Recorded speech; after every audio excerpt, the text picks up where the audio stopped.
CSIR net दिसंबर 2025 इस बार जरूर qualify करना है। अगर ये आपने ठान लिया है तो जरूर ध्यान रखना कि स्ट्रैटेजी क्या आप सही फॉलो कर रहे हैं नहीं।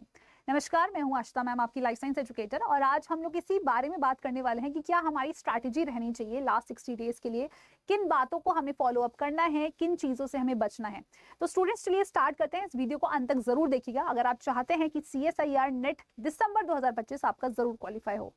तो स्टूडेंट्स यहाँ देखो, सबसे पहले मैं बात करना चाहूंगी सभी एस्पिरेंट्स के बारे में, यानी कि चाहे आप फर्स्ट टाइम अटेम्प्ट कर रहे हैं, आप रिपीटर हैं, आपका लास्ट अटेम्प्ट है, तो उन सभी स्टूडेंट्स के बारे में आज मैं कवर अप करने वाली हूँ। देखिए, आपका जो पेपर है वो 18 दिसंबर को है, डेट जो है वो आपकी रिलीज आउट हो चुकी है। अब यहाँ पर अगर हम बात करें स्टूडेंट्स, तो सबसे इंपॉर्टेंट हमारे लिए रहता है कि अब हम यूनिट का सिलेक्शन कर लें, हम किन यूनिट्स के साथ आगे बढ़ना चाहते हैं। ठीक है, आप चाहें तो अपने सीनियर से कंसल्ट कर सकते हैं, जिनका ऑलरेडी क्रैक हो चुका है, आप उनसे कंसल्ट कर सकते हैं। हमारे चैनल पर भी इनफैक्ट काफी सारे ऐसे एस्पिरेंट्स के इंटरव्यू मौजूद हैं जिन्होंने काफी अच्छी रैंक से क्वालिफाई करा है, आप उनके इंटरव्यूज को देख सकते हैं, या डायरेक्टली जिस भी टीचर से आप कंफर्टेबल है आप उनसे पूछ सकते हैं, सजेस्ट कर सकते हैं। ठीक है, तो भाई ऐसा नहीं है कि 13 की 13 यूनिट पढ़ के ही सिलेक्शन निकलता है। हमने ऐसे काफी सारे एस्पिरेंट्स देखे हैं जिन्होंने थोड़ी स्मार्ट स्ट्रैटेजी अपनाई, कुछ यूनिट्स का सिलेक्शन करा and they got selected, and सिर्फ सिलेक्टेड ही नहीं, JRF वो भी अच्छी रैंक से लेके आए हैं। बात ये होती है स्टूडेंट्स कि आपकी कॉन्सेप्ट क्लैरिटी कितनी अच्छी है, आप कितने अच्छे से क्वेश्चंस को पिक कर पाते हैं, और सबसे बेस्ट पार्ट ये होता है कि आपके पास अगर कम यूनिट्स हैं तो आपको उन यूनिट्स पर फोकस करने की जरूरत ही नहीं पड़ती है, या उन यूनिट्स के क्वेश्चन पर फोकस करने की जरूरत ही नहीं पड़ती है जो आपने कभी पढ़ी ही नहीं है। तो आपके लिए कहीं ना कहीं वो टाइम सेविंग चीज भी बच जाती है, बट डिपेंड करता है कि आपने कितने अच्छे से इन यूनिट्स पर फोकस करा है। तो आप अपना सबसे पहले तो भाई यूनिट सिलेक्शन कर लीजिए। आप देखिए कि वो जो स्टार्टिंग की इनिशियल यूनिट्स है उनको तो जरूर टारगेट करिए। जो बीच में से आपकी कुछ यूनिट्स रहती हैं, जैसे प्लांट एनिमल हो गया, या डाइवर्सिटी हो गया, इम्यूनोलॉजी हो गया, इसको आपको टाइम देना है या नहीं देना है। तो इस पर भी मैंने ऑलरेडी आपकी एक वीडियो बना रखी है जिसमें मैंने बता रखा है मोस्ट स्कोरिंग यूनिट कौन सी रहती है, आप जाके उसको भी चेक कर सकते हैं स्टूडेंट्स। तो अब यहाँ बात कर लेते हैं कि आपने चलिए यूनिट्स का सिलेक्शन कर लिया है, अपनी 7 से 8 यूनिट या 9 यूनिट्स का आपने लगभग सिलेक्शन कर लिया है। उसको पढ़िए, उसको वक्त दीजिए, अच्छे से पढ़िए, एंड आई एम श्योर कि अब आप जिस टाइम पीरियड पर हैं ऐसा नहीं होगा कि आपने एक भी यूनिट नहीं पढ़ी है। अगर नहीं पढ़ी है तो एटलीस्ट फिर 4 यूनिट को टारगेट करो, अपनी 3 से 4 यूनिट को, उसको अच्छे से पढ़ो, और पेपर दो जरूर दो दिसंबर 2025 का, बट येस टारगेट फिर तुम अपना जून का भी रखना, क्योंकि जो मेजोरिटी ऑफ द सिलेबस है आप तब तक ही कवर कर पाएंगे।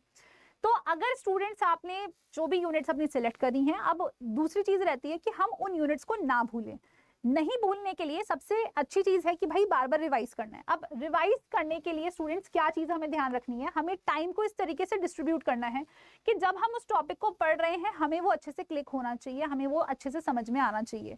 Just for the sake of पढ़ाई की इतने से इतने घंटे हमें पढ़ना है, इसके लिए मत पढ़ना प्लीज। ठीक है, क्योंकि it's all about your selection, ना कि ये दिखाने के लिए कि हम इतना घंटा पढ़ते हैं, हमारे पेरेंट्स खुश हैं, हमारे जो भी आ रहे हैं घर पे वो खुश है कि यार ये तो बच्चा बहुत पढ़ता है। क्योंकि जब रिजल्ट नहीं आता है तो वहीं से ताने मिलेंगे तुम्हें, समझ रहे हो। तो अपना जो भी पढ़ाई करना है इस तरीके से करना है कि आपको समझ में आए। अब देखो कई बार क्या होता है कि हम अकेले पढ़ते हैं, हम जोन आउट हो जाते हैं, हम सामने किताब रखी है भूल गए भाई कि समझ ही नहीं आ रहा क्या पढ़ रहे हैं। तो उसके लिए you can take the help of the certain video sessions, जो भी आपके लिए YT पर आप जिस भी टीचर से कंफर्टेबल हो आप उसको देखिए, पढ़िए, क्योंकि जब आप सुनते हैं, आप देखते हैं, है ना, और एक एक वर्ड्स को कनेक्ट कर पाते हैं तो आपके लिए चीज़ों को पढ़ना समझना शॉर्ट टाइम पीरियड में और आसान हो जाता है। अब वो कैसे करना है वो भी मैं आपको एंड में बताऊंगी। नेक्स्ट अगर हम बात करें, आपने जो पढ़ा है उसको जरूर रिकॉल करिए, क्योंकि अब वो रिकॉलिंग हो सकता है कि आपका by the end of the day हो, आप नेक्स्ट डे जब आप उठ रहे हैं उससे पहले, नया चीज शुरू करने से पहले जरूर रिकॉल करिए, ताकि भाई वो चीज बस जाए दिमाग में आपके।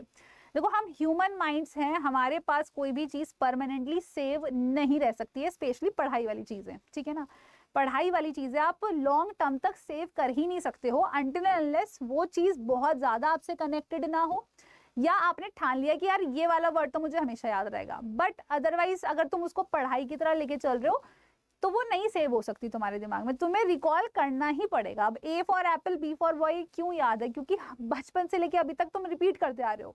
बट वेरेस अगर मैं हिंदी में बात करूँ तो वो चीज़ आपको याद ही नहीं है, क्योंकि वो चीज़ दोबारा रिपीट ही नहीं हुई है।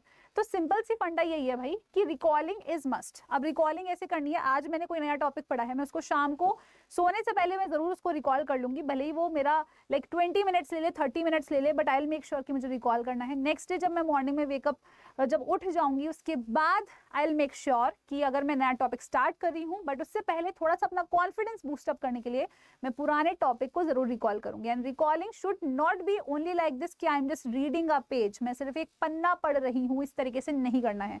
आपको रिकॉलिंग इस तरीके से करनी है कि आपने वो चीज पढ़ लिया, now try to ask questions from yourself कि क्या इसका मतलब ये था, उसमें जीन कौन सा मौजूद था, म्यूटेशन हो गया तो क्या हुआ, स्टेप्स को अपने आप तुम फ्रेम आउट कर सकते हो, you are grown up enough, right.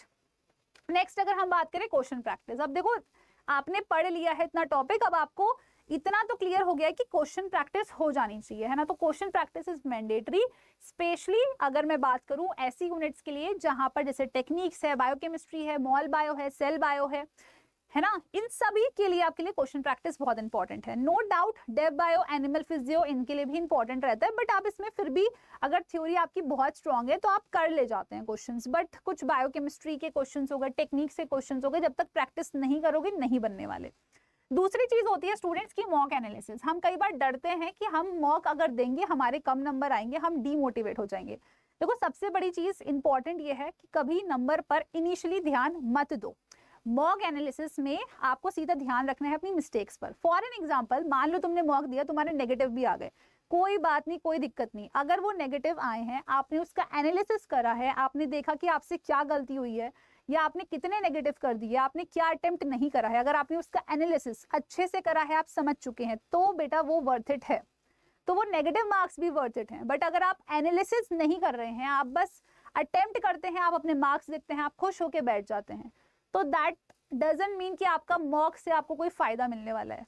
कोई फायदा नहीं मिलेगा जब तक एनालिसिस नहीं करोगे। तो इसलिए analysis is the must point. मैं ये नहीं कह रही हूँ अपने टेस्ट के मार्क्स देखो, वो मार्क्स इंपॉर्टेंट रहते हैं, but students initially analysis is important. अगर आप नेगेटिव ला के भी स्टूडेंट्स एनालिसिस कर रहे हैं, तो मैं डैम श्योर होकर बोल सकती हूँ कि जेआरएफ तुम ले जाओगे, तुम जेआरएफ लेके जाओगे स्टूडेंट्स। समझ रहे हो इस चीज को? तो ये चीज ध्यान रखना है आपको। नेक्स्ट आ जाते हैं स्टूडेंट्स, तो ये चीज मैंने आपके साथ ऑलरेडी डिस्कस कर लिया है कि भाई मॉक आप जब भी दे रहे हैं, आप कोई भी क्वेश्चन प्रैक्टिस कर रहे हैं, अपने मिस्टेक्स को जरूर एनालाइज करिए, नहीं तो आप रिपीटर भी बन सकते हैं। मतलब अगले साल या कुछ महीने बाद आप दोबारा से अपीयर करेंगे और शायद सेम चीज ही रिपीट कर रहे हो। तो यहाँ पर यही चीज ध्यान रखनी है, जो मिस्टेक्स हो रही है उसको एनालाइज करिए, उससे भागिए मत। नेक्स्ट अगर मैं बात करूं सिलेक्शन ऑफ क्वेश्चन, जब आप देखो मॉक्स देते हो ना, तो इससे आपको प्रॉफिट क्या होता है या बेनिफिट क्या होता है। एक तो तुम्हें पता चल जाता है कि यार इतने टाइम पीरियड में मैं क्या क्वेश्चंस को अटेम्प्ट कर पा रहा हूं या नहीं कर पा रहा हूं, तो वो एक आपको टाइम में बैठ के सभी यूनिट्स के बारे में सोचना, एक तो उसका आइडिया मिल जाता है। दूसरी चीज आपको मिल जाती है कि अगर आप मार्क्स भी लगा रहे हो, उसमें कैलकुलेट कर रहे हो, तो आपको इस चीज की चिंता होगी कि यार मेरे नेगेटिव में ना जाए कुछ, तो वो आपको बचाता है या बताता है कि सिलेक्शन ऑफ क्वेश्चंस कैसे करना है, किन क्वेश्चंस को आपको स्किप करना है, किन को नहीं करना है। अब ये चीज अगर आपको आ गई है, तो ये चीज आपको वहां फाइनल्स में जब आप पेपर दे रहे होंगे उस वक्त आपको बहुत ज्यादा यूजफुल रहती है। दूसरी चीज आती है आपके लिए शॉर्ट नोट्स। तो भाई यहाँ पर स्टूडेंट्स अगर आप कोई टॉपिक पढ़ रहे हैं, फॉर एन एग्जांपल अभी आप कोई तीसरी चौथी यूनिट पढ़ रहे हैं, पढ़ना स्टार्ट कर चुके हैं, तो साइड बाय ही शॉर्ट नोट्स बनाना। आपने कोई टॉपिक पढ़ लिया, अब आपको उसके बाद अब पता है कि इसमें क्या चीजें इंपॉर्टेंट है या क्या चीजें मैं भूल सकता हूँ, उसके नोट्स बनाइए। बट अगर अभी तक नहीं बनाए हैं और आपने पूरा गो थ्रू कर रखा है सिलेबस, तो दोबारा से कोशिश मत करना कि बनाओ, उसी चीज को रिकॉल करो। यू नो द पेजेस, इस पन्ने में मुझे ये चीज आती है, ये नहीं आता है, तो आप उस पर फोकस करिए। बट अगर आप इनिशियली बनाते हुए चल रहे हैं तो इट्स वेल एंड गुड। अगर आखिरी टाइम पे सोच रहे हो कि यार नवंबर के महीने में सभी चैप्टर्स के शॉर्ट नोट्स बनाऊंगा, तो वो थोड़ा प्रॉब्लमेटिक बात हो सकती है। तब आप बेटर होगा कि प्रीवियस ईयर के बेसिस पर आप अपने कुछ शॉर्ट नोट्स प्रिपेयर कर लीजिए कि क्या ट्रेंड फॉलो अप हो रहा है उसके अकॉर्डिंग। बट दोबारा से A to Z short note मत बनाने बैठना, नहीं तो सिर्फ नोट्स ही बनाते रह जाओगे आप लोग। नेक्स्ट अगर हम बात करें स्टूडेंट्स, तो फिर आता है जनरल एप्टीट्यूड। जनरल एप्टीट्यूड को इस बार इग्नोर मत करना। You never know part B या सी में से कौन सा पेपर या कौन सा पार्ट आपके लिए थोड़ा सा लेवल अप रहे, तो वहां आपके लिए जो मेजॉरिटी सेवियर का काम करेगा दैट इज जनरल एप्टीट्यूड। इस बार जून 2025 में भी काफी सारे बच्चों ने रिग्रेट करा था इस पॉइंट पर कि काश हमने जनरल एप्टीट्यूड की प्रैक्टिस करी होती, तो we would have got NET और जेआरएफ या फिर गुड रैंक। समझ रहे हो? तो ये चीज ध्यान रखनी है कि जनरल एप्टीट्यूड को इग्नोर नहीं करना है। अभी बहुत अच्छा वक्त है, आप प्रैक्टिस करिए डेली, अपना मूड फ्रेश करने के लिए ही कर लो, क्योंकि बहुत सारी थ्योरी पढ़नी होती है। तो अगर आप सिर्फ 10 क्वेश्चंस को यानी कि नए टाइप ऑफ क्वेश्चंस को टारगेट कर रहे हैं, पीवाईक्यू से ही करिए। मैं नहीं कहूंगी कि कोई नए रैंडम से क्वेश्चंस उठा लीजिए, सिर्फ पीवाईक्यू ही कर लोगे ना तो भी it is sufficient for you to understand the pattern, to attempt the questions, at least उतने क्वेश्चंस जो आपको बचा सकते हैं। ठीक है, आगे बढ़ते हैं। नेक्स्ट अगर हम बात करें तो पीवाईक्यू प्रैक्टिस इंपॉर्टेंट है, स्पेशली अगर मान लो वक्त नहीं है, नहीं करने हैं सारे 10 साल के, 15 साल के, 20 साल के क्वेश्चन, आखिरी के 5 साल जरूर टारगेट कर लेना, इसलिए ताकि तुम्हें पैटर्न समझ में आ जाए। एक पैटर्न एक फिक्स रहता है स्टूडेंट्स। कुछ आपको जो यूनिट वाइज अगर मैं बात करूँ तो जैसे एनिमल फिजियोलॉजी है, इसमें मुझे पता है कि भाई हाँ हार्मोन से क्वेश्चन आएगा, ब्लड से क्वेश्चन आएगा, एक्सक्रीशन से क्वेश्चन आएगा, ये फिक्स है। ऐसे ही आप अदर यूनिट्स भी टारगेट करोगे तो आपको पता चल जाएगा there is a fix pattern, तो आप उस पर स्पेसिफिकली या मेजरली फोकस कर पाएंगे। अच्छे से पढ़ना, मतलब अगर सारी पीवाईक्यूज 10 साल के नहीं लग पा रहे हैं तो 5 साल के इतने बढ़िया तरीके से एनालाइज करो, इतने अच्छे तरीके से प्रैक्टिस करो कि वो ही आपका बेस स्ट्रॉन्ग करवा दे। अगर आप रिपीटर हैं, आप फर्स्ट टाइम अटेम्प्ट कर रहे हैं तो, या आप लास्ट टाइम भी आपका अटेम्प्ट है, आप पीवाईक्यू को बिल्कुल भी कोशिश मत करना कि छोड़ दें। अब इसमें भी लगता है कैसे करें, वो भी उसका सॉल्यूशन है, एंड ऑफ द वीडियो में डिस्कस करते हैं। Analyse the pattern, again I have already mentioned कि भाई ये पैटर्न आपको बता देता है, और पैटर्न इतनी फ्रीक्वेंटली चेंज नहीं होता, धीमे धीमे ही चेंज होता है। तो आपको एक पैटर्न समझ में आ जाता है, रिपीटिंग ट्रेंड्स आपको समझ में आ जाते हैं कि किस पर ज्यादा फोकस कर रहा है एग्जामिनर, कौन से यूनिट में कौन से पार्ट से ज्यादातर क्वेश्चन आ रहे हैं, उसी के राउंड अबाउट ही तुम्हें मिलेगा। ठीक है, ज्यादा से ज्यादा लैंग्वेज थोड़ी सी ट्विस्टेड होगी, बट यस राउंड अबाउट ही मिलेगा। तो उसको कोशिश करिए स्टूडेंट्स, एंड यस आप लोग का बहुत अच्छा होगा पेपर अगर आप इतनी चीजें भी फॉलो अप कर पा रहे हैं तो। अब देखिए बात आती है कि किस तरीके से हम प्रीवियस ईयर या रिविजन को ये सब कर सकते हैं। तो स्टूडेंट्स हम लोगों ने यहाँ पर आपके लिए कुछ सेशंस ऑलरेडी ले रखे हैं। जैसे आप यहाँ देख सकते हो one shot express, one shot express में कंप्लीट यूनिट का 1 से मतलब 3-3 घंटे के 2 वीडियोस में आपका कंप्लीट रिविजन करा रखा है। तो ये आप देख सकते हैं देखने के लिए कि कितना आपका अभी तक प्रिपेयर है या क्विक रिवीजन करना है किस तरीके से, तो इसमें आपको ये पूरा मिल जाएगा। दूसरी चीज अगर हम बात करें तो आप लोग अगर चाहते हैं कि आपको जो पास्ट ईयर पेपर्स का सॉल्यूशंस मिल जाए, आपका डिस्कशन हो जाए, तो स्टूडेंट्स ये भी आपको हमारी प्लेलिस्ट पर मिल जाएगा। और नेक्स्ट अगर हम लोग बात करें कि अगर आप नए क्वेश्चंस या मैराथन्स प्रैक्टिस करना चाहते हैं तो यहाँ पर महाविजयी, इस तरीके से बहुत तरीके के सेशंस हैं। जेआरएफ बैटल है स्टूडेंट्स, जिसमें हमने जेआरएफ रिलेटेड जो भी क्वेश्चंस आपके इंपॉर्टेंट है, एविडेंट है, इंपॉर्टेंट ईयर वाइज हैं, वो सब हमने प्रैक्टिस करा रखी है। और साथ ही में स्टूडेंट्स अगर हम बात करें तो यहाँ पर आपको कुछ 15 मिनट के सेशंस भी मिल जाएंगे। तो 15 मिनट के sessions have been taken by me and मेघना मैम, जिसमें हमने जो इंपॉर्टेंट कॉन्सेप्ट है उसको 15 से 20 मिनट में आपका रैप अप करा है अलोंग विद द क्वेश्चन। तो आप इसको जरूर देखिएगा ताकि आपको एटलीस्ट इंपॉर्टेंट टॉपिक जरूर मिल जाए। तो यहाँ पर आप ये 15 मिनट वाले सेशंस भी देख सकते हो। ऑलराइट, और इसी तरीके से और भी हम लोग बहुत बेहतरीन सेशंस आपके लिए कमिंग वीक में लेके आने वाले हैं। तो stay tune with us and I hope this is very much clear to each and every one of you कि किस तरीके से हमें पढ़ना है। अगर कोई भी तरीके की आपको हेल्प चाहिए स्टूडेंट्स, या यू वांट कि हम इस तरीके से यूट्यूब पर आपके लिए कुछ सेशंस लेके आएँ, आप जरूर कॉमेंट बॉक्स में बता सकते हैं।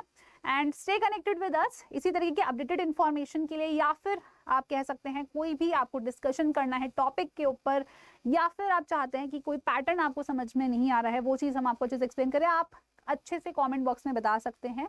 And feel totally free to discuss your doubts with us. Alright, so all the very best students, and इसी तरीके से हमारे साथ कनेक्टेड रहिए और आपको और भी अपडेटेड इन्फॉर्मेशन हमारे द्वारा मिलती रहेगी। धन्यवाद।